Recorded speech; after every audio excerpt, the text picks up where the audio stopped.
salaamaaleykum Wolof Ndiaye TV noo ngi dellu si di leen ziare bëggoon ñëw ci suñu deuxième laaj ci Wolof Ndiaye TV lu jëm ci wàllu lu wax di tekki wolofal. Alors tey noo ngi ñëw ci baatu wolof bu nuy wax dof munta ëcc manuta ëcc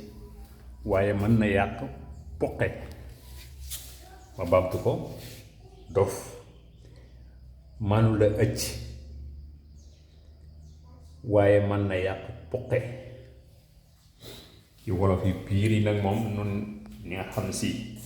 wolof piir la ne wax waa Kajoor danaa dof mënta ëcc waaye mën na yàq poqe. léegi loolu laa doon laaj tey question bu njëkk bi mooy lan mooy ëcc ngeen faram-fàcceel na ko bu leer a leer ëcc ngeen wax nu tamit ci ñaareel bi question bi lan mooy poqe ngeen expliqué nu lan mooy poqe bu loolu jeexee ngeen faram-fàcceel nu wax bi faram-fàcce ko maanaam ngeen wax nu wax bi lan lay tekki ci nin ko waxee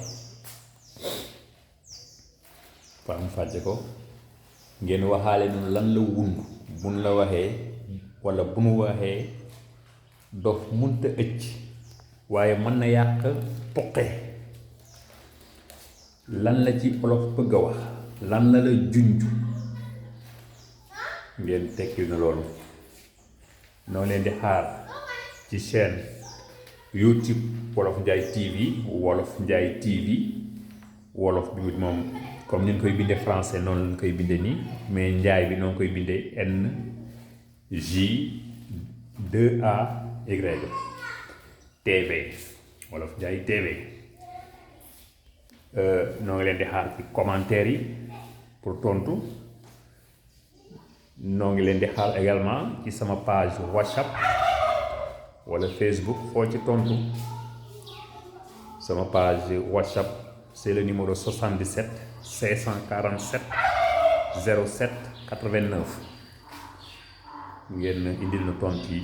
incha allah bala na koy tekki di ñëwaat ci beneen. ñoo ngi leen di jaajëfal bu baax